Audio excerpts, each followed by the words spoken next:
being recorded on us here.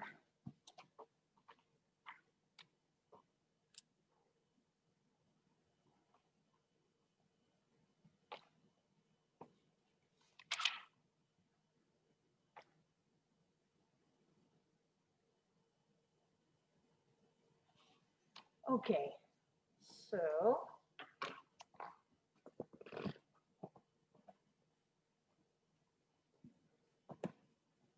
just so you know too, as I'm getting the PowerPoints up,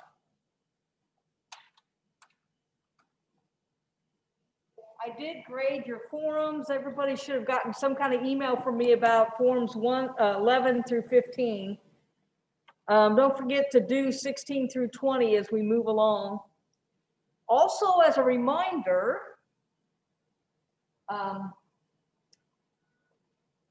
this Sunday, your PR campaign is due. It's a one-page assignment worth, I think those are worth 25 points apiece, 20 or 25, I don't remember at the moment. All of that's on the Moodle page. We talked about that on Tuesday. Don't forget to turn it in. I've heard from a few people who are concerned about their grades. That's pretty normal this time of the semester. You can't get points if you don't turn stuff in. So be sure and turn that in this Sunday and email me if you have any questions. And so I think that's a pretty straightforward assignment. So on Tuesday, we got through, this is we pretty much did this slide. And so we're on the roots of public relations. I told you on Tuesday that public relations as a profession, as we understand it today, is pretty much an American invention that began in the late 19th, early 20th century in this country. William Henry Vanderbilt is from the famous Vanderbilts, and around the 1890s or so, he was in charge of a railroad, and they were thinking of changing some of the train schedules. And somebody asked him, they said, well, how do you think this is going to affect the public? And this is his quote, not mine. Vanderbilt said, the public be damned. And so he did not care one whit about the public. And in the late 19th century, early 20th century America, we had this group of industry tycoons that arose. We called them the robber barons. And Vanderbilt was definitely a robber baron. And initially, they were very slow to see the needs of public relations because the robber barons were self-made men. Some of them were born into rich families, and they really believed in social Darwinism. They believed that they had the most money and they had the most power because they deserved it. They had earned it. Darwinism's the whole notion of, the fittest survive. So the robber barons were like, if the public doesn't have money or power, it's on them. I have money and power. And so they kind of scorned public relations. They didn't need relations with the public. Public be damned. That was when public relations kind of became born, was when companies and industry leaders started to see that they really did need a relationship with the public. Ivy Lee is considered by most to be the father of public relations. He was a journalist turned PR, and he was very concerned, because we also talked last time about how PR practitioners, some of them were kind of disreputable in the beginning. Ivy Lee was concerned about that. He wanted people to know he was honest and that he was going to do public relations in an ethical manner. He was hired by the Rockefellers because they were having issues with strikes in their coal mines.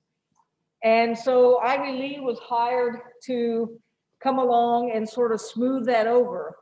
And so that the public would be less mad at the Rockefellers. Ivy Lee was truly a remarkable man. He is considered the father of PR, although later Ed Bernays comes along and he kind of tries to claim that same mantle. Ivy Lee is really good at public relations, and what he does in 1906 is he writes a Declaration of Principles. And he says that my public relations is going to be transparent.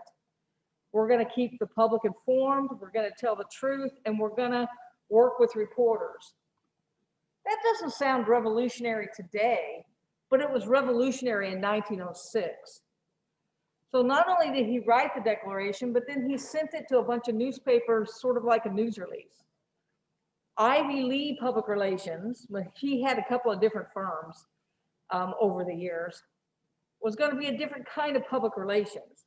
We were going to be the ethical, honest, open public relations. You could trust what we say. And that's one reason he gets a lot of kudos. Now, there was a coal strike or a miner strike in which the Rockefellers try to kind of squelch it by hiring some armed men to kind of go into the camp and try to get them to break the strike. And I don't know precisely who started firing, but when everything was over, some of the miners' families, including women and children, had been killed. And so it was a real, I think it was called the Ludlow Massacres. It occurred in Ludlow, Colorado. And so Lee comes in to try to provide help in this crisis communications. And what he did is he presented to the public relations about this from the company's perspective. And it turns out after they did that, that a lot of what they shared wasn't necessarily accurate. Lee got kind of a little damage to his reputation by telling people it's not my job to investigate what my clients claim, it's my job just to share the claims. And so he gets kind of a reputation, and one person even calls him Poison Ivy. And that label, which you'll read about that on the Moodle page, that label Poison Ivy stuck with him. And he really resented it. And he probably didn't deserve it. But that's what happens when you have an ethical breach. Often you're only remembered for the ethical breach. You're not remembered for all the good things you did. Back when I was getting my journalism education, it struck me that anytime you read an obituary about a famous person, what always leaves the obituary is the one thing they did wrong. Or maybe the 2 or 3 things they did wrong.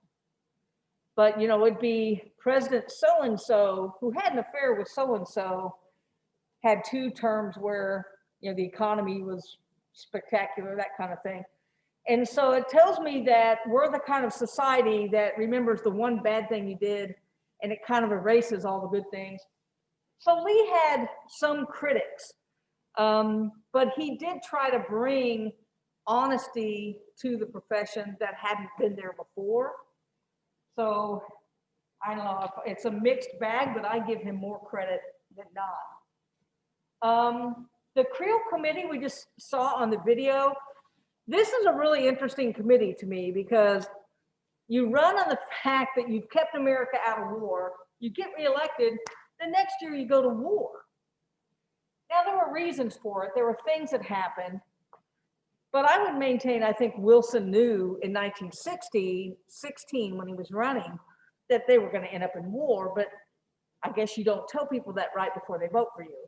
And so in 1917, when America enters the war, they have a real PR problem on their hands.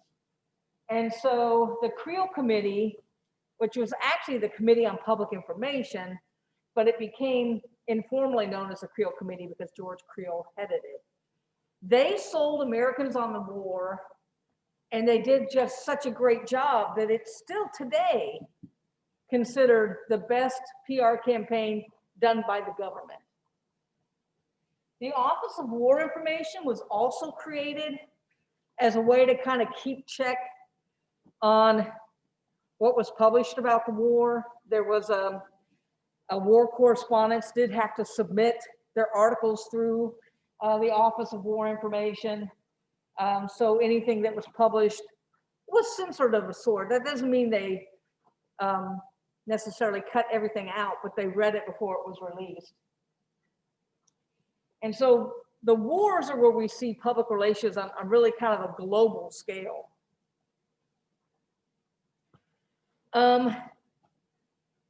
So you see the robber barons eventually have to kind of embrace PR because, as you can imagine, even in that day, saying the public be damned is not a very good stance if you're a corporation. So corporate public relations began to embrace PR, and really the person who's considered the first corporate PR person is Arthur Page. He had a seat at the management table, and Arthur Page created a public relations department within AT&T, and he's considered a very ethical PR practitioner. There's something today called the Page Principles, and it's talking about the way to be ethical in corporate public relations. So Arthur Page is an important person historically to public relations.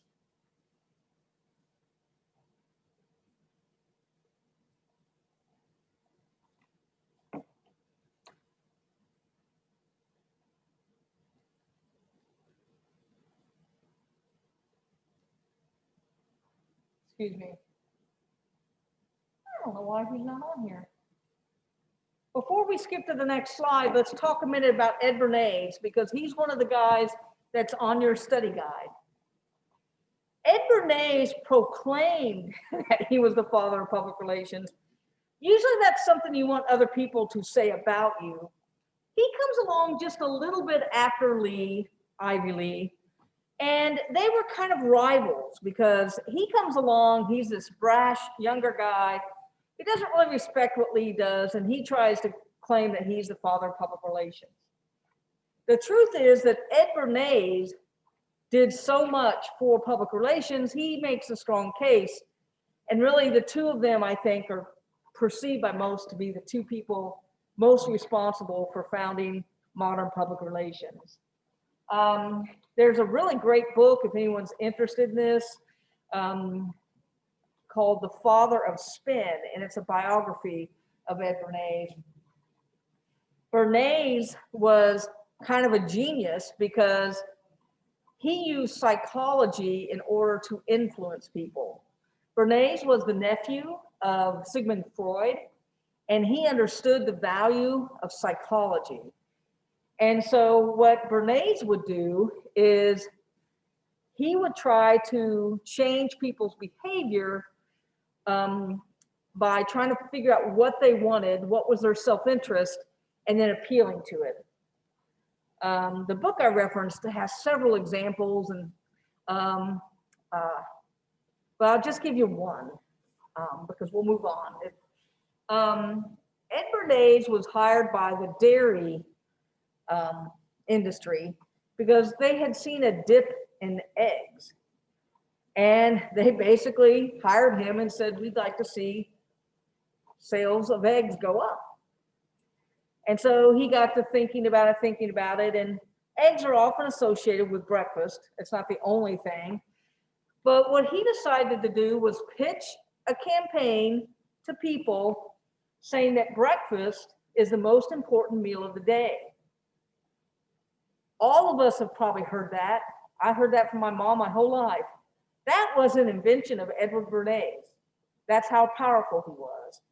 He got medical doctors and scientists to, in ads and things like that, to say, well, medically speaking, you know, the breakfast is the most important meal of the day. And he got third-party endorsements and people to say that. And sales of eggs went through the roof. And so, and it's not that it's not an important meal, but that was a message that he kind of concocted, and he got experts to go along with it. One other thing that he did back in this era, around 1920-ish, maybe a little before that, women didn't really smoke in public because it was seen as unfeminine. If you were a woman, you might smoke in private, but you didn't do it in public because it was kind of associated with something men did. So the tobacco industry came to Ed Bernays and said, we think if we can get women to buy cigarettes, we can, greatly impact our sales. And so what Bernays did is he hired some beautiful models, had them dressed really beautiful, and he kind of inserted them into a big parade. And they were all smoking. I can't remember the brand, like Virginia Slims. I'm not sure if that was the right brand. I can't remember the brand name at the moment. And he had somebody take pictures of these beautiful women who really weren't part of the parade, but had kind of gotten down and was walking in the parade, and they were smoking. And they got these pictures in the newspapers. And what he basically did was he tied the women's movement to smoking. Strike a match and strike a chord for women's lib. So if you wanted to be in around 1920s when women's trying to get the right to vote. So if you smoke, you're striking, something good for women's lib, and it worked, and women began to smoke. I'm not saying that's a good thing because I suspect a whole lot of people got cancer, but I'm just saying he used psychology and knew how to do it. So Ed Bernays was kind of this almost evil genius. I think evil is too strong a word, but he knew how to get people to do things. Okay, I don't know why I didn't put him on the slide. He's definitely on the Moodle page, but that's why I wanted to talk to him a little bit. So public relations, like any other profession, has its buzzwords. The things that are associated with your field that maybe not everybody knows what they mean, but they're almost like jargon. The latest jargon in public relations is, instead of calling it public relations, often they refer to it as strategic communication, because that's what it is. It's developing a strategy and communicating your goals to the public. And so strategic communication also helps because the image of public relations is not as bad as it was in Bernays' time, but it's still still a little bit suspect, especially in a day when people don't trust the media anymore. Integrated marketing is another buzzword, and that just sort of means using all the different disciplines like advertising, PR, news, marketing all together in order to literally market your brand or market your message, and that it's all integrated.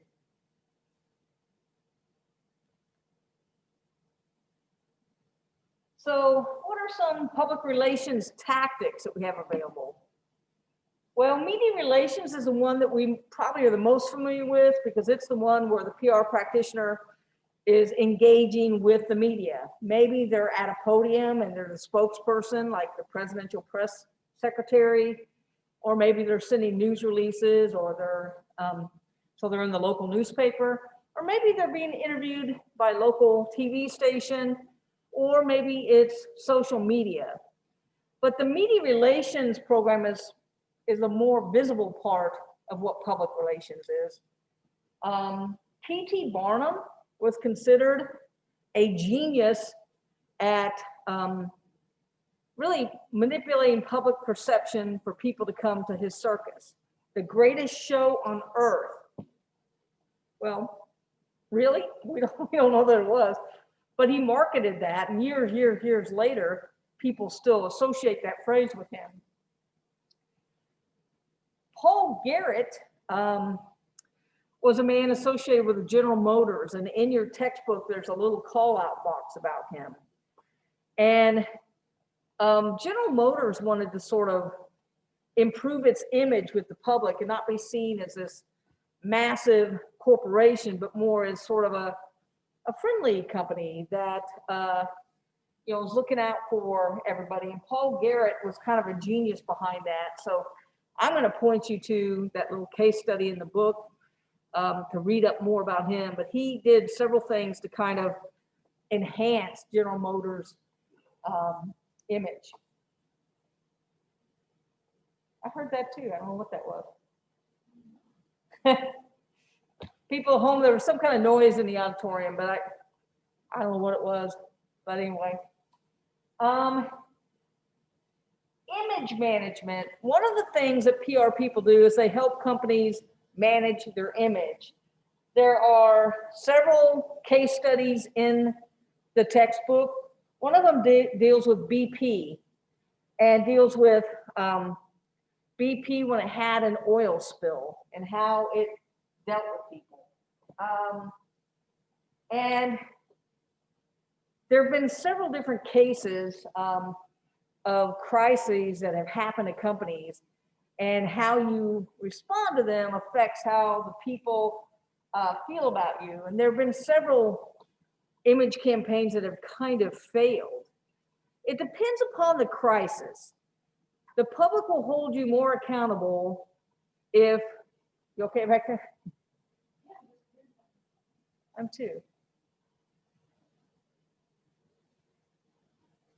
I don't know what it is. If you're responsible for the crisis and you don't respond well, the public is less forgiving. BP had an oil spill, and they worked on damage control. And crisis management is all about coming forward as quickly as possible, being transparent, and taking responsibility. And so it's really important that you do those things. I'm going to skip down to the Flint water crisis. That's a Talmadge image, and then we'll go back up. Your book talks about this. There's also a pretty good documentary about it.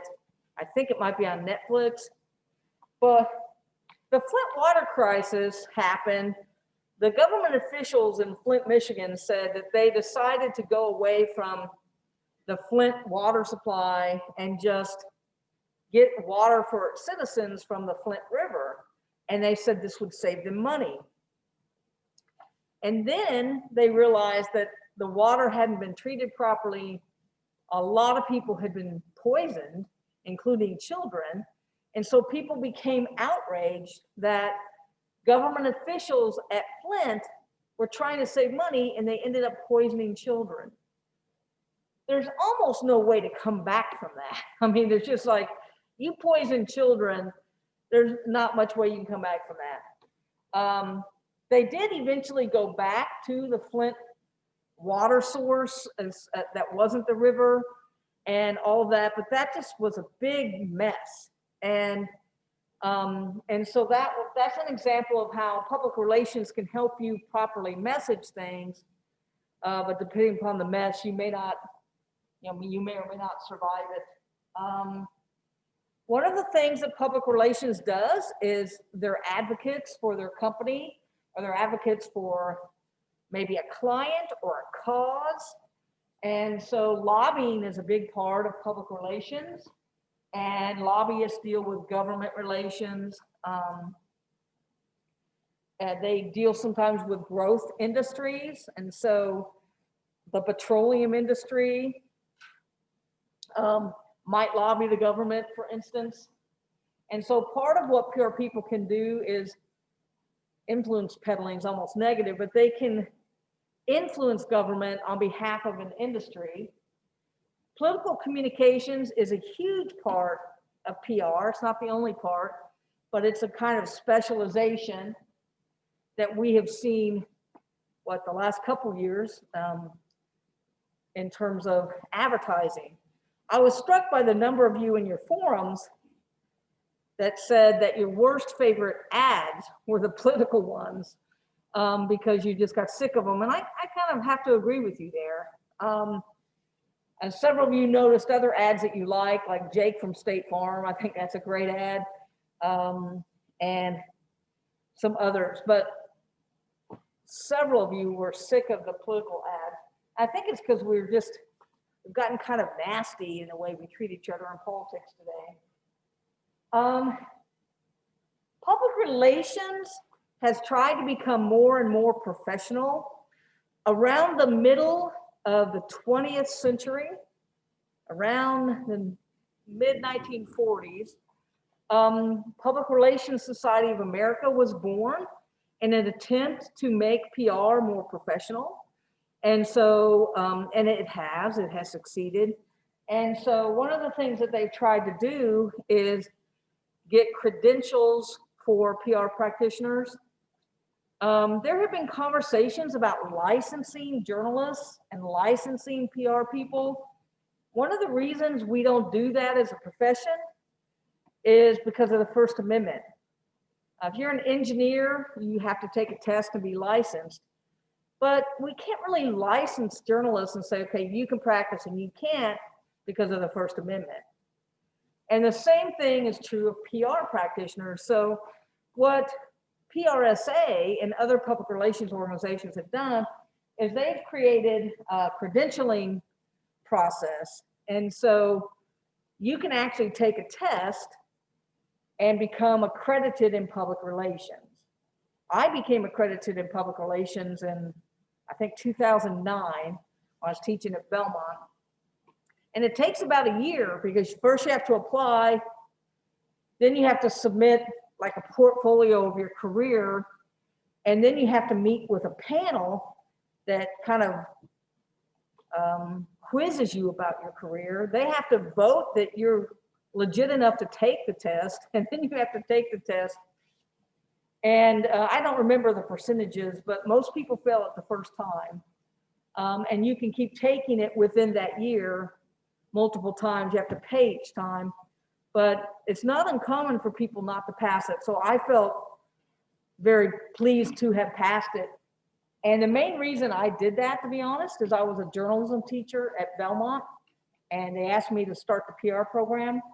And I thought, I don't have PR credentials, I have journalism credentials. Now, this was a long time ago. And so I got my APR, and it's like, okay, I've got some credentials now. And so standards and certification and credentialing is a big part of profession through PRSA. So public relations is probably more professional in the 21st century than it's ever been. So we've talked about in this particular chapter the scope of public relations. It's got a global scale. It started here in America, but the fastest growing the fastest growing area of public relations is international PR due to the globalization of industry. PR in context, we talked about a little bit of the history of how it started. You don't have to know all the history, but I think it's important to know who Ed Bernays, Ivy Lee, and P.T. Barnum are. Some of the roots of PR had to do with the robber barons and industry being very dismissive of the public. That got them in trouble, being dismissive of the public. Vanderbilt wasn't the only one who was dismissive. John Rockefeller was. And then when he got in trouble, he realized, okay, the public hates me, I have to do something. I cannot remember the title of the book, but there's a really good book I read on Ivy Lee. It's considered the definitive biography of him. And it opens up with Nelson Rockefeller and how popular he is. And it charts back to his grandfather or great-grandfather and how he had public relations image. And PR people helped restore the Rockefeller name. It's a really interesting book. Talk a little bit about strategy, tactics, and then contingency planning for crisis. Again, in a crisis, the number one thing that's really important is making sure that you speak to the public, you keep the public's interest paramount, that you worry about the public more than your company at least in the middle of the crisis. There was a really great case study, and even though it's old, I wish I still had, it was a VHS tape, that's how old it is. But there was a university in Florida, huge university in Florida, that when they first started the school year, it's gonna sound kind of gruesome, but there was a serial killer that was killing students. And the serial killer, this was, I believe, the 90s, the serial killer had killed about 5 students off campus in apartments.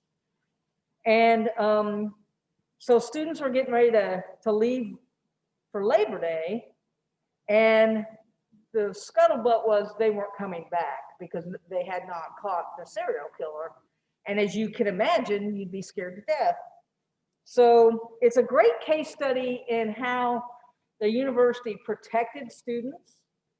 They got extra security, and if you wanted a guard to take you to and from class, they had people available to escort you, take you home. They communicated to the parents why it was safe for the kids to come back. And they did all kinds of really good things in terms of their number one goal was the safety of students and communicating to the families. And the police did catch the person. I cannot remember his name. And eventually he was executed for killing these students. But that was a really great case study. And usually students are interested in it because it's, you're a student too. So being, not worrying so much about your company, but worrying about the people is the best way to handle crises. And there's a bunch of them.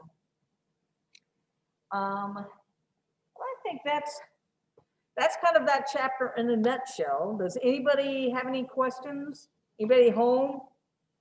Or Emily, do you have any questions? Okay.